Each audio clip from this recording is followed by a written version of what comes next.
નમસ્કાર મિત્રો, આપ જોઈ રહ્યા છો આપણું રાજુલા ન્યૂઝ। રાજુલા શહેરના વિજય ચોક ખાતે કોંગ્રેસની જાહેર સભાનું આયોજન કરવામાં આવ્યું હતું। સમગ્ર વિગતની વાત કરીએ તો રાજુલા શહેરના વિજય ચોક ખાતે અમરેલી લોકસભાના કોંગ્રેસ પક્ષના ઉમેદવાર શ્રી જેનીબેન ઠુમરની જાહેર સભાનું આયોજન કરવામાં આવ્યું હતું। આ જાહેર સભામાં સૌપ્રથમ દીપ પ્રાગટ્ય કરી કાર્યક્રમને શરૂ કરવામાં આવ્યો હતો। ત્યારબાદ જેનીબેન ઠુમર દ્વારા સંબોધન કરવામાં આવ્યું હતું અને આ જાહેર સભામાં કોંગ્રેસના આગેવાનો, અગ્રણીઓ સહિત મોટી સંખ્યામાં કાર્યકર્તાઓ ઉપસ્થિત રહ્યા હતા અને જેનીબેન ઠુમરને મત આપી વિજય બનાવવા માટે હાકલ કરી હતી। હવે થોડા જ દિવસો બાકી છે ત્યારે છેલ્લા ચરણમાં આપણે ચૂંટણીના સમયમાં આવી ગયા છે। ખૂબ નિર્ણાયક ભૂમિકામાં આવવું જરૂરી એટલા માટે છે કે આપણે જે આઝાદીની વાતો કરી, આપણે જે સપનાઓ જોયા, બધી જ વાતો કરીએ। ભાઈએ કીધું 400 પાર, ગુજરાતમાં 26 માંથી 26, 5 લાખની લીડ, આવા બધા અનેક રૂપકડા સૂત્રો, કેટલા ખેડૂતોના નામે આવકો ડબલ કરશું, મોંઘવારી ઘટાડશું, યુવાનોને રોજગારી 2 કરોડ યુવાનોને રોજગારી પૂરી પાડશું, આવા સપનાઓને વાયદાઓની વચ્ચે આપણે મતદાન કરીએ ને આપણે પોતે પ્રશ્ન પૂછવાનું ભૂલી જઈએ કે આ બધાની વચ્ચે મારા રાજુલાનું શું, આ બધાની વચ્ચે મારા અમરેલી જિલ્લા, અમરેલી સંસદીય મત ક્ષેત્રનું શું।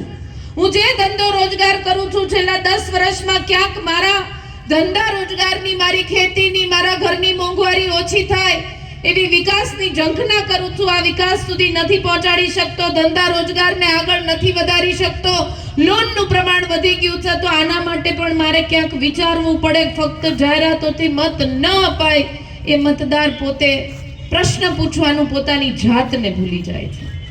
આ હું એટલા માટે કહું છું કે છેલ્લા 15 વર્ષથી ભારતીય જનતા પાર્ટીના સાંસદ અહીંથી ચૂંટાઈને જાય, 30 વર્ષ કરતા વધારે સમય ગુજરાતમાં ભારતીય જનતા પાર્ટીનું શાસન હોય, અમરેલી જિલ્લાની વાત આવે, રાજુલા તાલુકાની વાત આવે, આજુબાજુના ગામડાઓની વાત આવે, ત્યારે આગળ આપણે પછાત કોઈ બોલે કે તમારો જિલ્લો પછાત બહુ, તો આપણે આમ ધીમેથી ડોકું ધૂણાવી દઈએ છીએ।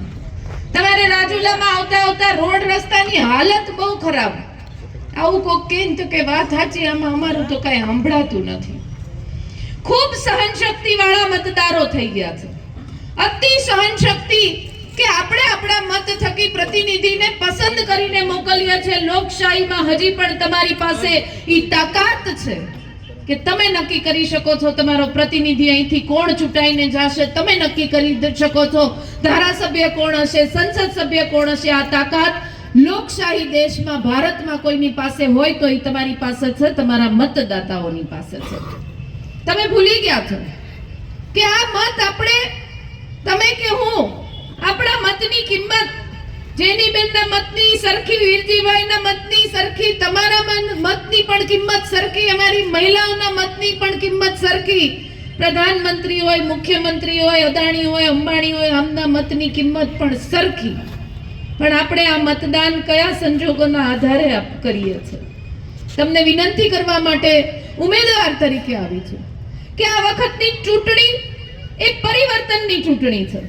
છેલ્લા 15 વર્ષથી ભારતીય જનતા પાર્ટીના સાંસદ ચૂંટાઈને જતા હોય, ગુજરાતમાં 26 માંથી 26 પાછળની ચૂંટણીમાં આપ્યા હોય, આખા ગુજરાતમાં નહીં પણ અમરેલી જિલ્લામાં તાલુકા પંચાયત, આમ તો કહીએ સરપંચ થી લઈને સંસદ સુધીનું શાસન છેલ્લા કેટલાય વર્ષોથી ભારતીય જનતા પાર્ટીનું હોય, છતાંય અમરેલીને ટ્રેન આપવામાં કેમ પાછા પડે છે? એ પ્રશ્ન તમારા અહીંયા હું રાજુલામાંથી સરકારને પૂછવા માંગુ છું। છતાંય તમે આ કંપનીઓ આવી, એટલી મોટી ફેક્ટરીઓ આવી, એટલી બધી ઇન્ડસ્ટ્રીઓ આવી, અહીંયાથી મારા યુવાનોને રોજગારી માટે, ધંધા માટે સ્થળાંતર કરીને કેમ સુરત, અમદાવાદ, વડોદરા, રાજકોટ જવું પડે છે? એની પ્રગતિ થાય છે, આપણને વાંધો નથી, પણ સરકાર આ વિસ્તારમાં યુવાનો રે, સ્થળાંતર કરીને બહાર ન જવું પડે, આ કંપનીઓમાં અહીંના યુવાનોને રોજગારી મળે, એના માટે કોણ અવાજ ઉઠાવે છે? કોઈ નથી ઉઠાવતું, તો સરકાર એના માટે શું પગલાં લે છે?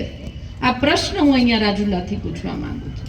મોંઘવારી જે દિવસે ને દિવસે વધતી ચાલી, યુવાનો પોતાના હક અધિકાર માટે 1 વર્ષમાં 2 કરોડ યુવાનોને રોજગારી મળશે। અત્યારે 2024માં છીએ, આ 14માં કીધું હતું, 14 માંથી 24માં છેલ્લા 5 વર્ષમાં અહીંયા મીડિયાના પ્રેસ મીડિયાના મિત્રો પણ હાજર છે. 5 વર્ષમાં અહીંયા બેસેલા જેટલાના ઘરમાંથી યુવાનોને સરકારી કાયમી નોકરી મળી હોય, ખાલી મને અહીંયા હાથ ઊંચો કરીને બતાવી દે કે અમને સરકારી કાયમી નોકરી મળી છે. આ ગુજરાત રાજ્યમાં કેન્દ્રની સરકારમાં, ભારતીય જનતા પાર્ટીની સરકારમાં આંગળી ઊંચી કરીને બતાવી દે કે અમારા પરિવારમાં મળી. કાનમાં પૂજા કરાય તો કામ ન કરાય. આ ન કરાય કે ભૂલ પડી ગઈ. તમારામાં તાકાત છે, તમારા એક એક વ્યક્તિમાં એ તાકાત છે કે તમે અંજલિ સાટો તો અમે ઉંદરડામાંથી સિંહ બની જાય, અને તમે અંજલિ સાટો તો અમે સિંહમાંથી ઉંદરડા બની જાય. તમારામાં એ તાકાત છે કે તમે એક એક બૂથ પકડીને બેસી જાઓ, તમે એક એક વ્યક્તિ લાકડીઓ તાર કરીને લાગી જાઓ તો તમે ત્યારે તમે એની ધરતી હેઠેથી નીકળી જાય. મને રાજુલાની અંદર રેકડ્યો છું, રાજુલામાં હું ફેર્યો છું, રાજુલાના મતદારોના મિજાજની અંદર મને જે ભાન પડે હેઠેની ધરતી નીકળી ગઈ. રાજુલામાંથી એક મતની લીડ નીકળવાની છે, જેને જેમ ઘોડા આપવા બાકી નહીં. મારે વધારે કઈ કહેવું નથી. બંને ઉમેદવારને નજર સમક્ષ રાખો. કામ કરીએ છીએ. વીરજીભાઈ ઠુમર રોજે ખેડૂત માટે લડ્યા છે, લડે છે, લડતા રહેવાના છે. જેનીબેન ઠુમરે 2.5 વર્ષ જિલ્લા પંચાયતના પ્રમુખ તરીકે કામ કર્યું છે. પ્રમુખ તરીકે કામગીરી, એની સરસ મજાની કામગીરી